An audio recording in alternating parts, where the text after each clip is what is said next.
சுயாதீன நிலைக்கு வந்திருக்கிற ஆத்துமாவே எதிரியாக முடியும். நம்முடைய ஆத்துமாவை ஆண்டவர் ஒரு சுயாதீன நிலைக்கு இந்த ஆத்துமாவை கொண்டு வந்து வைத்திருக்கிறார் அல்லவா?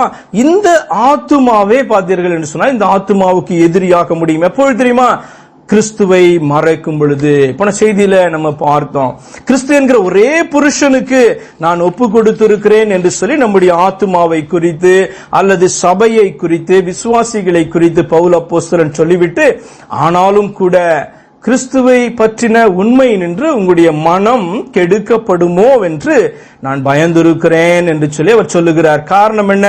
கிறிஸ்துவை மறக்கும் பொழுது அல்லது நம்முடைய மனது கிறிஸ்துவை குறித்த உண்மையிலிருந்து விலக ஆரம்பிக்கும் பொழுது நம்முடைய மனம் கெடுக்கப்படுகிறதாக அந்த இடத்துல வேத வசனம் எச்சரிப்பை கொடுக்கிறது அல்லவா? அப்ப சுயாதீனத்தை பெற்றிருக்கிற நம்முடைய ஆத்துமா கூட நம்முடைய ஆத்மாவுக்கே விரோதமாக காணப்பட முடியும் கிறிஸ்துவை மறக்கும் பொழுது. அதனால்தான் நம்ம அடிக்கடி சொல்லுகிற ஒரு வார்த்தை, ஆத்துமாவே கர்த்தரை ஸ்தோத்தரி, முழு உள்ளமே அப்படி பரிசுத்த நாமத்தை ஸ்தோத்தரி அப்படி சொல்லுகிறோம். அவர் செய்த உபகாரங்களை இந்த ஆத்மா மறக்க கூடாது என்று சொல்லி அடிக்கடி சொல்லுகிறதான ஒரு வார்த்தையாக அதற்கு தான் பாத்தீங்கன்னா அதை வைத்து இருக்கிறார்கள். நம்ம சொல்லுகிறோம். என்ன தெரியுமா? உணர்ந்து சொல்றோமா? ஆத்மாவை பார்த்து நம்ம பேசுறோம். மறந்துடாத அவர் பண்ணத, நீ அவரை மறந்துடாத, அவர் செய்த உபகாரங்களை மறக்கூடாது, அவரை மறக்கூடாது. முழு இருதயத்தோடு கூட உன்னுடைய நம்பிக்கை அவர் மேல இருக்க வேண்டும், நீ செலுத்துகிற அன்பு அவர் மேல இருக்க வேண்டும் என்று சொல்லுகிற வார்த்தை அல்லவா அது? அதுக்கு காரணம் என்ன தெரியுமா? கிறிஸ்துவை மறந்து விடக்கூடாது. இந்த ஆத்மா எப்ப கிறிஸ்துவை மறக்கிறதோ அந்த நாளிலே ஆபத்து ஆரம்பமாகிறது. சுயாதீன நிலையிலிருந்து அந்த ஆத்மா பின்னிட்டு போக முடியும் என்று சொல்லி போன வாரத்துல போன செய்தியில ஒரு அருமையான ஒரு ஓமையை நம்ம பார்த்தோம். தேவன் நம் ஆத்துமாவை நேசித்து ரட்சித்ததை விளக்குகிறதான ஒரு அற்புதமான ஒரு ஓமை. எசேக்கியேல் 16:4 14 வரைக்கும் நம்ம பார்த்தோம் இல்லையா? என்ன பார்த்தோம்? சுருக்கமாய் சொல்லிவிடுகிறேன். பிறந்த பொழுது வெளியே வீசப்பட்டு கேட்பாரற்று தன்னை காக்க திராணியற்ற ஒரு பெண் பிள்ளையை நம்முடைய ஆத்துமாவுக்கு ஒப்பிட்டு தேவன் ஊமையாக அந்த இடத்துல பேசுகிறார். அந்த ஆத்துமாவை அவர் எவ்வளவாய் நேசித்து, ஒரு பிள்ளையை எப்படி நேசிக்கிறோமோ அப்படி ஒரு பிள்ளை அந்த ஆத்துமாவை நேசித்து அதை கழுவி சுத்திகரித்து பாதுகாத்து அதை அலங்கரித்து போஷித்து அதை தேற்றி புஷ்டியும் செழுமையுமாக்கி நித்திய ஜீவனை வாக்கு பண்ணி வைத்திருக்கிறார் என்று சொல்லி நம்ம பார்த்தோம் அந்த வார்த்தைகளில. அப்படி காக்கப்பட்டதான அந்த பிள்ளை அப்படியே வளர்ந்து ஒரு அழகான ஸ்திரீயாக அவள் மாறுகிறாள், வளர்கிறாள், ராஜ்யத்தை சுதந்திரிக்கும் ஸ்லாக்கியத்தை பெற்றாள். அது நித்திய ஜீவனை மறுமையை சுதந்திரிக்கிறதான இந்த ஸ்லாக்கியத்தை, அந்த பாக்கியத்தை, பிளெஸிங்கை இந்த ஆத்துமா பெறுகிறதை குறிக்கிறது. நீங்க புரிந்து கொள்ள வேண்டும். ஊமையை பாத்தீங்கன்னா அப்படியே ஊமை என்று சொல்லி எடுக்கணும். அதுல இருந்து என்ன ஆண்டவர் சொல்லி கொடுக்கிறார் என்பதை பாயிண்ட மிஸ் பண்ணீங்கன்னா ஊமை உங்களுக்கு புரியவே புரியாது. நீங்க மற்ற ஏதாவது காரியத்தை கற்பனை பண்ணிட்டு இருப்பீங்க, மிஸ் பண்ணுவீங்க.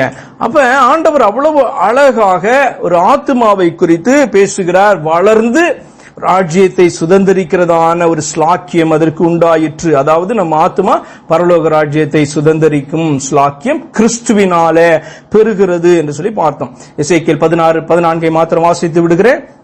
அந்த ஆத்துமாவை குறித்து, உன் அழகிலே நாளே உன் கீர்த்தி புற ஜாதிகளுக்குள்ளே பிரசித்தமாயிற்று. இந்த ஆத்மா ஒரு நாள்ல சின்ன பிள்ளையை போல தெருவில் போடப்பட்டு மிதிக்கப்படுறதுக்கு ஏதுவாக கேட்பாரற்று காணப்பட்டது. ஆனால் இந்த ஆத்மாவை ஆண்டவர் நேசித்தபடினாலே அந்த ஆத்மாவுடைய நேசராக நாயகராக வெளிப்பட்டு இந்த காரியத்தை அவர் செய்து முடிக்கிறார். ஆனா இந்த ஆத்மா வளர்ந்த பிறகு, அது கீர்த்தி அடைந்த பிறகு, பலன் அடைந்த பின்பு அந்த ஆத்மா தன் அழகிலே உன் கீர்த்தியிலே புறஜாதிகளுக்குள்ளே பிரசித்தமாயிற்று. நான் உன்மேல் வைத்த என் மகிமையின் அது குறைவற்றதா இருந்தது என்று கர்த்தராகிய ஆண்டவர் சொல்லுகிறார். ரட்சிக்கப்பட்ட உன் ஆத்துமா குறைவற்றதாய் காணப்படுகிறது. ஆண்டவருடைய கண்களிலும் சரி, மற்றவர்களுக்கும் சரி, பிசாசுக்கும் தெரியும், குறைவற்றதா இந்த ஆத்துமா காணப்படுகிறது.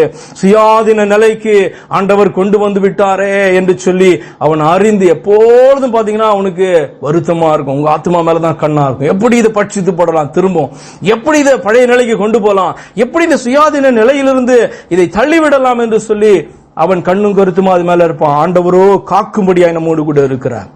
நம்மிடத்தில் எதிர்பார்க்கிற ஒரே காரியம், உனக்கு இது தெரியணும், காக்கும்படி நான் உன்னோடு கூட இருக்கிறேன், உன்னை பட்சிக்கும்படி சத்துரு உன் பக்கத்துல இருக்கிறான், நீ என்னை சார்ந்து கொண்டால் காக்கப்படுவாய், நீ உன்னை சார்ந்து கொண்டால் பிசாசுடைய கரத்திலே விழுவாய். நல்லா புரிந்து கொள்ளணும், பிசாசை சார்ந்து கொள்வதல்ல, நாம் நம்மை சார்ந்து கொண்டால் பிசாசுடைய கரத்திலே விழுவோம் என்பதுதான் பாத்தீங்கன்னா அந்த ஊமை தொடர்ந்து சொல்லுகிறது. அப்ப இந்த நாளில் இந்த இரண்டாவது பகுதியை பார்க்கும் வண்ணமாக அந்த ஊமையிலே காணப்படுகிற வேறு சில வசனங்களை நாம் பார்க்க போகிறோம். மிகப்பெரிய ஒரு சாப்டரா காணப்படுது, நிறைய வசனங்கள் காணப்பட்டாலும் அவசியமாய் சில காரியங்களை நம்ம பார்க்க போகிறோம். அதே ஊமையில ஆண்டவர் ஆத்துமாவை, விசுவாசியை அல்லது சபையை, நீங்க நல்லா பாத்தீங்கன்னா ஒரு பட்டணத்தை பார்த்து பேசுறார். என்ன தெரியுமா அர்த்தம்? அவருடைய நாமம் தரிக்கப்பட்டதான இடம், அவருடைய நாமம் தரிக்கப்பட்ட கூட்டம். அப்ப யாரை பார்த்து பேசுறாரு? நம்முடைய ஆத்துமாவை பார்த்து, நம்மை பார்த்து, சபையை பார்த்து பேசுறார். ஏன்? அவருடைய சபை அவருடைய நாமத்தை தரித்திருக்கிறது, அதை பார்த்து பேசுறார். அந்த கூட்டத்தை பார்த்து பேசுறார், நம்மளை பார்த்து பேசுகிறார். பார்த்து பல எச்சரிப்புகளை பாத்தீங்கன்னா அதுல அவர் வைக்கிறார். அருவருப்பானவை, நீங்க இதை வாசிச்சீங்கன்னா அருவருப்பா இருக்கும், ஆனால் அவசியமானது. நல்லா புரிந்து கொள்ளணும். ஆண்டவர் பேசுறாருன்னா அது கெட்ட வார்த்தை நீங்க நினைக்க கூடாது. அதுல ஆண்டவர் இந்த காரியங்களை எவ்வளவு, ஏன் அப்படி சொல்றாரு தெரியுமா? நம்முடைய ஆத்மாவே சார்ந்து கொண்டால் அவ்வளவு அருவருப்பா தான் காணப்படும் ஆண்டவருடைய பார்வையில என்பதை நீங்க புரிந்து கொண்டால் மட்டும்தான் என்ன பேசுகிறார் என்பதை நீங்கள் அறிந்து கொள்ள முடியும். அப்ப மீட்கப்பட்டதான இந்த ஆத்துமா, சபை, விசுவாசி அந்த சுயாதீன நிலையில, உண்டாக்கின சுயாதீன நிலையில இருக்க வேண்டும் என்றால் அதன் நாயகரை ஒருபோதும் மறக்க கூடாது. செய்தியில கேட்டது போல கிறிஸ்து என்கிற ஒரே புருஷன் என்று சொல்லப்படும். என்ன தெரியுமா அர்த்தம்? கிறிஸ்து தான் ஒரே புருஷன் இந்த ஆத்துமாவுக்குன்னா, கிறிஸ்து தான் ஒரே தேவன் நமக்கு என்று சொல்லி அர்த்தம். அவரை தான் நாம் ஆராதிக்கணும், அவரை தான் நினைக்க வேண்டும், அவரை தான் தொழுது கொள்ள வேண்டும், நம்முடைய அன்பெல்லாம் முழுசும் அவருக்கு தான் போகணும், அப்படி என்பதுதான் அதனுடைய அர்த்தம். அதுல கொஞ்சம் நம்ம மாறினோம் என்று சொன்னால் கூட நம்முடைய மனது கிறிஸ்துவை குறித்த உண்மையினின்று அது மாறுமோ, கலங்கி விடுமோ என்று சொல்லி பவுல் பாத்தீங்கன்னா எழுதுகிறத நீங்கள் புரிந்து கொள்ள வேண்டும். 16ஆம் அதிகாரத்தில் 15-16 வசனங்களை வாசிக்கலாம். தொடர்ந்து கொஞ்சம் சீக்கிரமா நான் போகிறேன். 15-16 நீயோ வென்றால் உன் அழகை நம்பி உன் கீர்த்தியினால் சோர மார்க்கமாய். அதுக்கு முதல் வசனம் சொன்னாரு, அழகும் கீர்த்தியும் எல்லா இடத்துக்கும் காணப்படுது, குறைவற்றதாய் காணப்படுது என்று சொல்லி ரட்சிக்கப்பட்டதான ஆத்துமா, விசுவாசியினுடைய ஆத்துமாவை, அப்படிப்பட்ட சபையை பார்த்து ஆண்டவர் பேசுறார். ஆனா 15-16 என்ன ஒரு எச்சரிப்பை கொடுக்கிறார் என்று சொன்னால், அந்த ஆத்துமாவை பார்த்து, சபையை பார்த்து, உன் அழகை நம்பி உன் கீர்த்தியினால் சோர மார்க்கமாய் நடந்து வழிபோக்கரில் உனக்கு நேர்பட்ட யாவரோடும் வேசித்தனம் பண்ணி உன் வஸ்திரங்களில் சிலவற்றை எடுத்து பல வருண சோடிப்பான மேடைகளை உனக்கு உண்டாக்கி அவைகளின் மேல் வேசித்தனம் பண்ணினாய். அப்படி கொத்த காரியங்கள் ஒரு காலம் சம்பவித்ததும் இல்லை, சம்பவிப்பதும் இல்லை. ஒரே தேவன், ஒரே கிறிஸ்து என்கிறவர் தான் என்னுடைய தேவன் என்று சொல்லி அவராலே ரட்சிக்கப்பட்டு அவருடைய நாமத்தை சொல்லிக் கொண்டிருக்கிற எந்த விசுவாசியும், எந்த சபையா இருந்தாலும் அது இடத்துல ஆண்டவர் பேசிக் கொண்டிருக்கிறார் என்று சொல்லி அர்த்தம். ஏன் வேசி மார்க்கம், சோர மார்க்கம் என்று சொல்லி ஆண்டவர் பேசுகிறார்? முதல் காரியம், மீட்கப்பட்ட ஆத்துமா தன் சுய பலத்தில் சார்ந்து கொள்வதை அதன் நாயகர் இப்படிதான் பார்க்கிறார். அருவருப்பு, நமக்கு கேட்கறக்கே, வாசிக்கிறக்கே அருவருப்பா இருக்குது. அப்ப அவர் பார்க்கும் பொழுது ஏன் இப்படிப்பட்ட வார்த்தைகளை பயன்படுத்துறார் தெரியுமா? எப்ப அந்த ஆத்மா தன்னுடைய சுய பலத்திலே சார்ந்து கொள்ள பார்க்கிறதோ அப்ப அவருடைய பார்வை அந்த ஆத்மாவை பார்க்கும் பொழுது இப்படிதான் காணப்படுது. ஏன் தெரியுமா? அவர் அந்த ஆத்மாவினுடைய சிருஷ்டிகர் மாத்திரமல்ல, அந்த ஆத்மாவை நேசித்து அதை காத்து கூட இருந்து முற்றுமுடிய ரட்சிக்கும்படியாக கூட இருக்கிறதான அதனுடைய நாயகர் என்கிற அந்த ஓமையின் வார்த்தை உங்களுக்கு புரிஞ்சதுன்னா ஏன் இப்படி பேசுறாரு? மீட்கப்பட்ட ஆத்மா தன் சுய பலத்தை சார்ந்து கொள்ளும் பொழுது அதன் நாயகர் பார்க்கிற விதம் இப்படி என்று அவர் சொல்லுகிறார். இரண்டாவது, யார் யாரையோ நம்ப வேண்டியவரை நம்ப முடியாதபடிக்கு யார் யாரையோ இந்த ஆத்மா நம்ப பார்க்கும் பொழுது, யாரோ மனிதர்களை நம்புவோம், ஆனால் உண்டாக்கின அந்த ஆத்துமாவை நேசித்து வெளியில கிடந்த நம்மளை தூக்கி எடுத்தார் இல்லையா, அதை போல இந்த ஆத்துமாவை தூக்கி எடுத்த அவரை நம்புவதற்கு நம்மளால முடியலன்னு பொழுது அந்த நாயகர் எப்படி தெரியுமா பார்க்கிறாரு? இப்படிதான் பார்க்கிறார். 15-16 வசனங்களிலே சொல்லுகிறதை போல அந்த ஆத்துமாவை பார்க்கிறார். ரட்சிக்கப்பட்ட ஆத்துமாவை குறித்து ஆண்டவர் அந்த இடத்துல பேசுகிறார். மூன்றாவது, மலவாணனாகிய கிறிஸ்துவால் கொடுக்கப்பட்ட வஸ்திரங்களை உடுத்திய ஆத்துமா இது. அவர் சொல்லுகிறார், இப்படிப்பட்டதான அலங்கரித்தேன் பல வருண சோடிப்பான பாத்தீங்க அப்படின்னு சொன்னா மேடைகளை உண்டாக்குறாங்க, அவைகளின் மேல வேசித்தனம் பண்றாங்க என்று சொல்லும் பொழுது உன் வஸ்திரங்களில் சிலவற்றை எடுத்து ஆண்டவர் பாத்தீங்கன்னா இந்த மானத்தை காக்கும்படியாய் நம்முடைய ஆத்துமாவை நீதியினாலும் நம்முடைய ஆத்துமாவை ரட்சிப்பினாலும் அலங்கரித்த வஸ்திரங்களில சிலவற்றை கூட உணராதபடிக்கு தள்ளுகிறதான காரியத்தை அது குறிக்கிறது. 17வது வசனத்துல, நான் உனக்கு கொடுத்த உன் பொன்னும் உன் வெள்ளியுமான உன் சிங்கார ஆபரணங்களை நீ எடுத்து உனக்கு ஆண் சுரூபங்களை உண்டாக்கி அவைகளோட வேசித்தனம் பண்ணி அப்படின்னு சொல்லுகிறார். என்ன அர்த்தம் தெரியுமா? ஆத்துமாவே, சபையே, விசுவாசிய, உனக்கு கொடுத்த மேன்மை, உனக்கு கொடுத்ததான வரங்கள், உனக்கு கொடுத்ததான கனம், இதெல்லாம் நீ யார மகிமைப்படுத்த பயன்படுத்துகிறாய்? உன்னை ரட்சித்தவரை மகிமைப்படுத்த பயன்படுத்துகிறாயா? உன்னுடைய வரங்கள், உன்னுடைய மேன்மை, உன்னை ரட்சித்தவர உன்னை யார் கண்டது? அவர் சொல்லுகிறார், கேட்பாரற்று கடந்த மிதிக்கிறதற்கு தகுதி உள்ளதான ஒரு பிள்ளைய போல காணப்பட்டுச்சு, ஆனா நான் பார்த்து பிழைத்திரு என்று சொன்னேன். அந்த ஆத்துமாவை பார்க்கிறவர் பிழைத்திரு என்று சொன்னார். சொல்லி அந்த ஆத்துமாவை எடுத்து அவர் இவனமாக காத்து அது வளர்ந்த பிறகு ஒவ்வொரு மனிதனுடைய கிறிஸ்தவ வாழ்க்கையை குறிக்குது. 20 வருஷம், 30 வருஷம், 40 வருஷம் எவ்வளவு வளர்ந்திருக்கும் அந்த ஆத்துமா, எந்த அளவுக்கு மறுரூபமாயிருக்கும். ஆனால் ஆக ஆக ஆக அந்த ஆத்துமா தன்னையே சார்ந்து கொள்ள ஆரம்பிக்குது. ஆரம்பத்தில் ஆண்டவருடைய வார்த்தையை கேட்டாலே அந்த வார்த்தைக்காக கீழ்ப்படுகிற ஆத்துமா இந்த நாளில் எனக்கு தெரியாததை ஆண்டவர் சொல்லுவாரு என்று சொல்லி நினைக்கக்கூடிய சூழ்நிலைக்கு அந்த ஆத்மா வந்திருக்கிறதுனா அது தன்னுடைய குறைவற்றதான அந்த நிலையின் மேல வைக்கிற நம்பிக்கை, அந்த குறைவற்றவனாய் உன்னை மாற்றினதான தேவன் மேல வைக்கிற நம்பிக்கையை விட்டு, கிறிஸ்துவின் மேல வைக்கிற நம்பிக்கையை விட்டு தன் மீது நம்பிக்கையை வைக்கும் போது அது எவ்வளவு ஆபத்தாக முடிகிறது என்று சொல்லி நீங்கள் புரிந்து கொள்ள வேண்டும். 18-19 வசனங்கள், உன் சித்திர தையலாடைகளை எடுத்து அவைகளை மூடி என் எண்ணெயையும் என் தூப வர்க்கத்தையும் அவைகளில் முன் படைத்து நான் உனக்கு கொடுத்த உன் அப்பத்தையும் நீ சாப்பிடும்படி உனக்கு கொடுத்த மெல்லிய மாவையும் நெய்யையும் தேனையும் நீ அவைகளின் முன் சுகந்த வாசனையாக படைத்தாய். காரியம் இப்படி ஆயிற்றென்று கர்த்தராகிய ஆண்டவர் சொல்லுகிறார். திரும்பவும் ஓமையான காரியமாக பாருங்கள். எப்படி நம்முடைய ஆத்துமா கிறிஸ்துவுக்கு முதல் இடத்தை கொடுக்காதபடி காணப்படும் பொழுது ஆண்டவர் எப்படி அதை பார்க்கிறார், எவ்வளவு அருவருப்பான சூழ்நிலைக்கு அந்த ஆத்துமா போய் நிற்கிறது என்பது நமக்கு தெரிய வேண்டும் என்பதற்காக ஆண்டவர் பேசுகிறார். இந்த வார்த்தை என்ன சொல்கிறார்? கிறிஸ்துவினால உனக்கு, அதாவது விசுவாசிக்கு நமக்கு கிடைத்ததான அபிஷேகத்தை எதற்கு நம்ம பயன்படுத்தி கொண்டிருக்கிறோம்? உன் சித்திர தையலாடைகளை எடுத்து அவைகளை மூடி எண்ணெயையும் என் தூப வர்க்கத்தையும், என் எண்ணெயும், ஆண்டவர் நமக்கு கொடுத்ததான அபிஷேகம், ஆண்டவர் நமக்கு கொடுத்ததான ஒரு சீல், ஆண்டவர் நமக்கு கொடுத்ததான ஒரு பாதுகாப்பு. தூப வர்க்கம் சொல்லும் போது அது ஜபத்தை குறிக்கிறது. தூபவர்க்கம் ஆண்டவரை ஸ்தோத்திரிக்கிறதை குறிக்குது, துதிகளை அது குறிக்கிறது, ஆண்டவரை நோக்கி ஏறெடுக்கிறதான காரியங்களை அது குறிக்கிறது அல்லவா? அவைகளை யாருக்கு படைக்கிறோம்? நம்முடைய ஆத்துமாவை நேசித்து காத்ததான கிறிஸ்துவுக்கு அவைகள் எல்லாம் படைக்கப்படுகிறதா? அல்லது நான் கொடுத்த என் அப்பத்தையும் நீ சாப்பிடும்படி உனக்கு கொடுத்த மெல்லிய மாவையும் நெய்யையும் தேனையும் நீ அவைகளின் முள் சுகந்த வாசனையாக படைத்தாய். அப்ப கிறிஸ்துவுக்கு படைக்கப்படாத, அவருக்கு மட்டுமே ஏறெடுக்கப்படாததான காரியங்களை ஆண்டவர் எப்படி பார்க்கிறார் தெரியுமா? கர்த்தராகிய ஆண்டவர் இப்படி சொல்லுகிறார் என்று எழுதப்பட்டிருக்கிறது அல்லவா? அப்ப ஆண்டவர் கொடுத்த அபிஷேகத்தை எதற்கு பயன்படுத்தி கொண்டு இருக்கிறோம்? இழிவான ஆதாயத்துக்கு பயன்படுத்தி கொண்டு இருக்கிறோமா?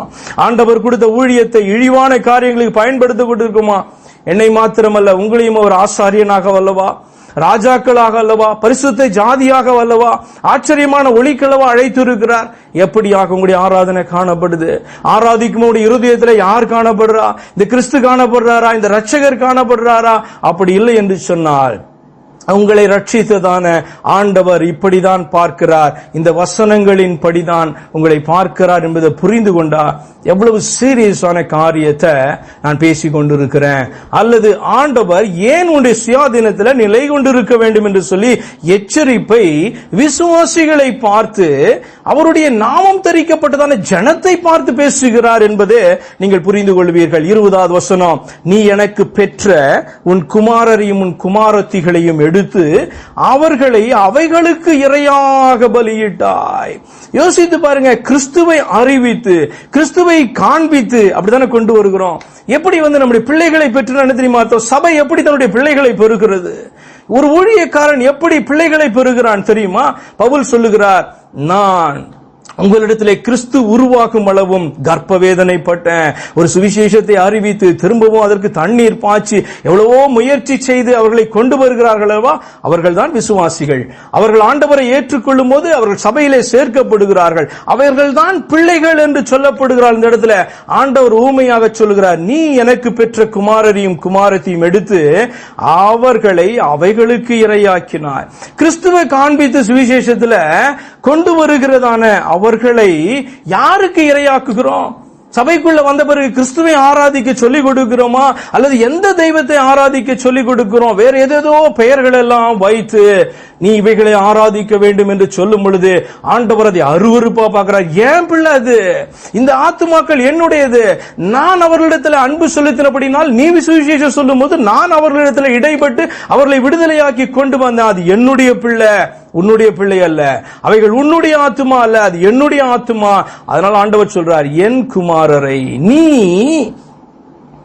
எனக்கு பெற்ற, என் குமாரரையும் குமாரத்திகளையும் என்று சொல்லி அந்த விசுவாசிகளை குறித்து, அவர்களுடைய ஆத்மாவை குறித்து ஆண்டவர் உரிமை பாராட்டுகிறார். ஆனா சபை என்ன செய்கிறது? அவருடைய நாமத்தை தரிப்பிக்கப்பட்டதான அந்த சபை என்ன செய்து கொண்டு இருக்கிறது? பலியிடுகிறது. அந்த விசுவாசிகளை பலியிடுகிறதா? அந்த கிறிஸ்து என்கிற நாயகனிடத்திலே காண்பிக்காதபடி, இவர்தான் உன்னுடைய தேவன் என்று சொல்லி காண்பிக்காதபடி காணப்படும் பொழுது ஆண்டவர் சொல்லுகிறார், அவர்களை அவைகளுக்கு இரையாக பலியிட்டா என்று சொல்லி செய்யக்கூடுமான மாதிரி காரியத்தை நம்ம ஆண்டவர் என்ன ஊமையாக இதில் சொல்லுகிறார்? ஆண்டவரை காண்பித்து உள்ள கொண்டு வந்தனா கடைசி மட்டும் ஆண்டவரையே பற்றி கொண்டிருக்க, அவர்தான் தேவன் என்று அறிவிக்க, தைரியத்தை கொடுக்க, சபையினுடைய விசுவாசிகளுக்கு சொல்லிக் கொடுக்க வேண்டும் அல்லவா? அடுத்து 21வது வசனம், நீ செய்த வேசித்தனங்கள் போதாதென்று நீ என் பிள்ளைகளை அவைகளுக்கு தீக்கடக்க ஒப்புவித்து அவர்களை கொலை செய்தாய். அநேக ஆத்துமாக்கள் இந்த நாளில ஆண்டவராக இயேசு கிறிஸ்துவை ஏற்றுக்கொண்டு ரட்சிக்கப்பட்டு உள்ள வந்து ஒரு விசுவாசத்திலே காணப்படுது இல்லையா? அதெல்லாம் பாத்தீங்கன்னா அநேக சபைகள் கொலை பண்ணதான். அநேக ஊழியர்கள் பாத்தீங்கன்னா அந்த ஆத்துமாக்களை கொலை செய்கிறார்கள். ஆண்டவர் சொல்றாரு, அது என்னுடைய பிள்ளைகள், அந்த விசுவாசிகள் என்னுடைய பிள்ளைகள். நீ கொண்டு வந்ததான அந்த ஆத்துமாக்கள் அது என்னுடைய ஆத்துமாக்கள். நீ செய்த வேசித்தனங்கள் போதாதென்று நீ என் பிள்ளைகளையும் பாத்தீங்கன்னா இந்த காரியத்துக்குள்ளே கொண்டு வர்றாய். என்ன சொல்றார் ஆண்டவர்? கிறிஸ்துவுக்கு முக்கியத்துவம் கொடுக்காத சபைய, விசுவாசிய, ஊழியர்களை பார்த்து ஆண்டவர் பேசுகிற வார்த்தை அல்லவா? நீ கிறிஸ்துவை விட்டு விழுந்தது போதாது என்று சொல்லி உன்னை நம்புகிற அப்பாவி ஜனங்களையும் விழ வைத்துக் கொண்டிருக்கிறார். எதற்காக? இவ்வளவு வீம்பு, இவ்வளவு பெருமை பாராட்டுகிற காரியங்கள் கர்த்தரே தேவன் என்று சொல்லி அறிவிக்க முடியாதபடி அறிந்த பின்னும் அறிவிக்கிறதுக்கு வெட்கப்பட்டு கொண்டிருக்கிற ஊழியனையும் சபையும் நீங்க எதற்கு ஒப்பிடுவீர்கள்? ஆண்டவர் சொல்லுகிறதான காரியம், நீ விழுந்த போதாது என்று சொல்லி என்னுடைய பிள்ளைகளையும் நீ விழ தள்ளி கொண்டிருக்கிற அப்பாவியா, உன்னை நம்பி கொண்டிருக்கிற, உன் சபையை நம்பி கொண்டிருக்கிற, உன்னுடைய வார்த்தையை நம்பி கொண்டிருக்கிறவர்களை விழ வைத்துக் கொண்டிருக்கிறாயே என்று சொல்லி ஆண்டவர் பேசுகிற வார்த்தை அல்லவா? 22வது வசனம், நீ உன் எல்லா அருவுறுப்புகளிலும் வேசித்தனங்களிலும் நடக்கும் பொழுது நிர்வாணமும் அம்மனமுமாயிருந்தும் உன் ரத்தத்திலே மிதிக்கப்பட ஏதுவாய் கிடந்ததான உன் சிறுவயதின் நாட்களை நினையாமல் போனாய் என்று சொல்லி ஆண்டவர் ஒரு காரியத்தை நினைத்து பார்க்க சொல்லுகிறார். நீ மனிதனா இந்த உலகத்திலே காணப்படுகிறபடினால உனக்கு இந்த பெருமை வந்திருக்கலாம். உன்னை நான் மேன்மை பாராட்டினபடினால் இந்த பெருமை வந்திருக்கலாம். உனக்கு பின்பு அநேக ஜனங்கள் காணப்படுகிறபடினால உனக்கு பெருமை வந்திருக்கலாம், உன்னை தூக்கி வச்சு கொண்டாடுறதுனால பெருமை வந்திருக்கலாம், பரவாயில்ல. ஆனால் நீ இந்த நாளிலாவது ஒரு காரியத்தை நினைத்துப்பார், உன்னை நான் எங்கே தொட்டேன், நீ என்னைக்கு என்னுடைய பிள்ளையானா, என்னைக்கு என்னுடைய ஊழியக்காரனானா, என்னைக்கு நான் உன்னை ரட்சித்தேன் என்பதை நினைவு கூறு என்று சொல்லி ஆண்டவர் சொல்லுகிறதான காரியம். ரட்சிக்கப்பட்ட விதத்தை, ரட்சித்த மீட்பராகிய கிறிஸ்துவை மறந்த விசுவாசியையும் சபையையும், அதாவது கிரயத்துக்கு கொண்ட ஆண்டவரை உணராது இருக்கிற நிலையை குறித்தும் ஆண்டவர் பேசுகிறதான வார்த்தையாயிருக்கிறது. 22, 23 26 வரைக்கும் இருக்கிற வசனங்கள். ஐயோ உனக்கு ஐயோ என்று கர்த்தராகிய ஆண்டவர் சொல்லுகிறார். நீ செய்த பொல்லாப்புகளையும் தவிர நீ உனக்கு மண்டபங்களை கட்டி உனக்கு சகல வீதிகளிலும் உயர்ந்த மேடைகளை உண்டு பண்ணினாய். நீ சகல வழி முனைகளிலும் உன் உயர்ந்த மேடைகளை கட்டி உன் அழகை அருவருப்பாக்கி வழிபோக்கர் யாவருக்கும் உன் கால்களை விரித்து உன் வேசித்தனங்களை திரளாய் பெருக பண்ணி சதை பெருத்த உன் அயல் தேசத்தாராகிய எகிப்திய புத்திரரோடே வேசித்தனம் பண்ணி எனக்கு கோபம் உண்டாக்கும்படி உன் வேசித்தனங்களை பெருக பண்ணினாய். இப்படி பண்ணார்களா இவர்கள்? இல்லவே இல்லை. Don't take it literally. ஆண்டவர் ஓமையாக எப்படி இப்படி நடந்ததுன்னா எவ்வளவு அருவருப்பு என்று சொல்லி நாம புரிந்து கொள்ள வேண்டும் என்று சொல்லி ஆண்டவர் என்ன பண்றாரு, அதெல்லாம் ஆவிக்குரிய ஒரு காரியத்திற்கு ஓமையாக வைத்து சொல்லுகிறார். அப்ப அந்த ஆத்துமா ஆண்டவருக்கு கொடுக்க வேண்டிய இடத்தை கொடுக்காத பொழுது அது எப்படியாய் விழுந்த நிலையிலும் அநேகரை விடை தள்ளுகிற நிலையிலும் பாத்தீங்கன்னா அந்த ஆத்துமா போய் நிற்கிறது என்று சொல்லியும், அப்படி விழுந்த ஆத்மாவினால செய்யப்படுகிற இன்னொரு அருவருப்பான காரியத்தை சொல்லுகிறார். என்ன தெரியுமா? நீங்க வாசித்திருப்பீங்க சுவிசேஷ புஸ்தகத்துல ஒரு இடத்துல அவர்கள் பூமியெங்கும் சுற்றி சமுத்திரத்தின் ஓரத்துக்கெல்லாம் போய் அநேகரை பாத்தீங்கன்னா தங்களுடைய வார்த்தைகளை சொல்லி உபதேசங்களை சொல்லி கொண்டு வந்து அவர்கள் வந்த பின்பு அவர்களை பார்க்கிலும் இரட்டிப்பான நரகத்தின் மகனாக்குகிறார்கள் என்று சொல்லி பரிசேயரை குறித்து ஆண்டவர் ஒரு இடத்துல ஒரு எச்சரிப்பை குறித்து சொல்லி இருப்பார்.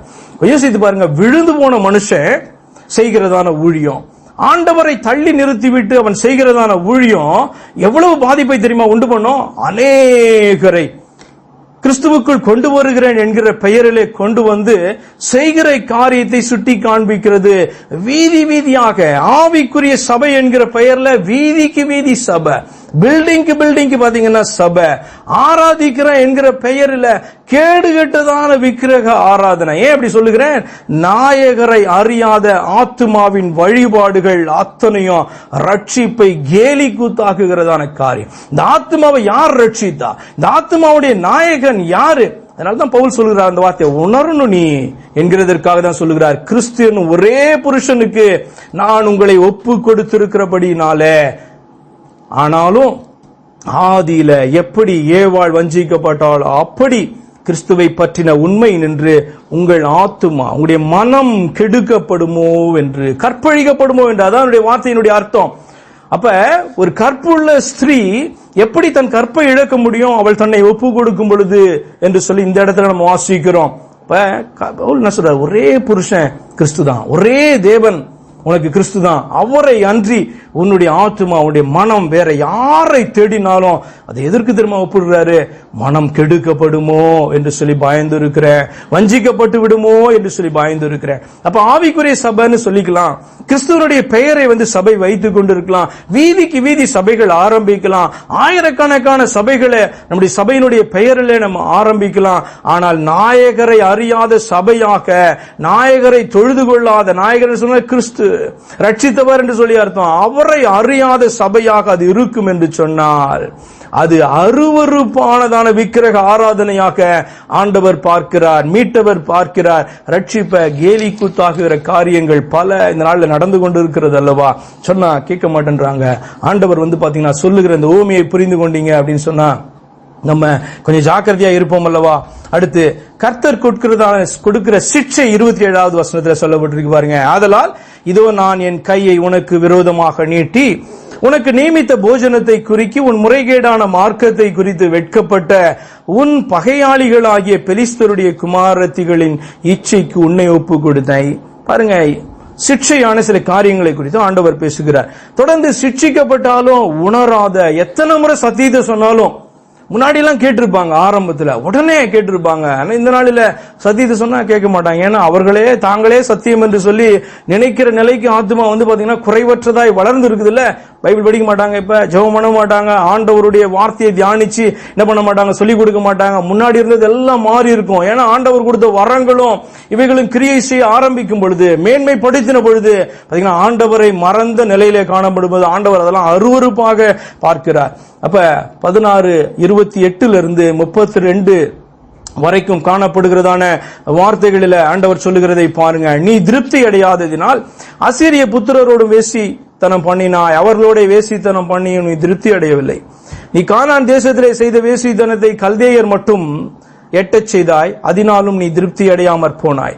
வெட்கங்கெட்ட வேசியின் கிரியைகளாகிய இவைகளெல்லாம் நீ செய்து சகல வழி முனைகளிலும் உன் மண்டபங்களை கட்டி, பல இடங்களில் பாத்தீங்கன்னா சபைகள், எருசலேம்ல கூட நான் போய் இந்த சபையை கட்டுவேன் அப்படின்னு சொல்லி கட்டுகிறவர்கள் எல்லாம் கூட இருக்கிறார்கள். எங்க கட்டினா என்ன, உனக்கு ஆண்டவர் யாருன்றது தெரியல அப்படின்னா, இல்ல தெரிஞ்சாலும் அவர் மட்டும்தான் என்பது நீ உணரல அப்படின்னு சொன்னா, நீ எங்க போய் சபையை கட்டி என்ன பிரயோஜனம், எவ்வளவு பிரசங்கம் பண்ணி என்ன பிரயோஜனம், நீ விக்கிரகத்தை வழிபட்டு கொண்டிருக்கிற, இவ்வளவு அருவருப்பா என்னுடைய பார்வைக்கு அது இருக்கிறது என்று சொல்லி உன்னை ரட்சித்தவர் உன்னை பார்த்து பேசிக் கொண்டிருக்கிறார் அல்லவா. மண்டபங்களை கட்டி சகல வீதிகளிலும் உன் மேடைகளை உண்டாக்கினபடியால் உன் இருதயம் எவ்வளவாய் களைத்து போயிருக்கிறது என்று கர்த்தராகிய ஆண்டவர் சொல்லுகிறார். யோசித்து பாருங்க, இந்த ஒன்றான மெய் தேவனை மட்டுமே ஆராதிக்காததான அந்த ஆத்துமாவுக்கு இளைப்பாறுதல் என்பதே கிடையாது. எவ்வளவு நேரம் ஆராதிச்சாலும் அந்த ஆராதனையினால ஒரு திருப்தி உண்டாகாது. இந்த மெய்யான ஆண்டவரை கிறிஸ்துவை அறிந்திருக்கிற ஆத்துமா கொடுக்கப்பட்டிருக்கிற கொஞ்ச நேரத்தில் ஆராதிச்சாலும் ஒரு இளைப்பாறுதல் உள்ளே காணப்படும், ஒரு சந்தோஷம் காணப்படும், என்னுடைய தேவனை ஆராதித்து இருக்கிற என்கிற உணர்வு காணப்படும். ஆனால் எவ்வளவு நேரம் ஆராதிச்சாலும், எத்தனை நாள் ஆராதிச்சாலும், இவரை அன்றி வேறொரு காரியத்தையும் சேர்த்து வைத்து ஆராதித்தாலும் சரி, இவரை விட்டு விட்டு வேறு காரியங்களை பல தெய்வங்களை ஆராதிச்சாலும் சரி, கிறிஸ்தவன் என்கிற போர்வையில இருந்து கொண்டு ஆராதிச்சாலும் சரி, ஆண்டவர் சொல்லுகிறார், நீ எவ்வளவுதான் ஆராதிச்சாலும், எவ்வளவு தெய்வங்களுக்கு பின்பாய் ஆராதிச்சாலும் நீ களைப்படைவாயே அன்றி உன்னுடைய ஆத்துமா இளைப்பாறுதலுக்குள்ளே பிரவேசிக்க முடியாது. யோசித்து பாருங்க. சிலர்லாம் சொல்லுவாங்க, எவ்வளவு நேரம் ஆராதிச்சாலும் பாத்தீங்க அப்படி சொன்னா பத்தாது. உண்மைதான்.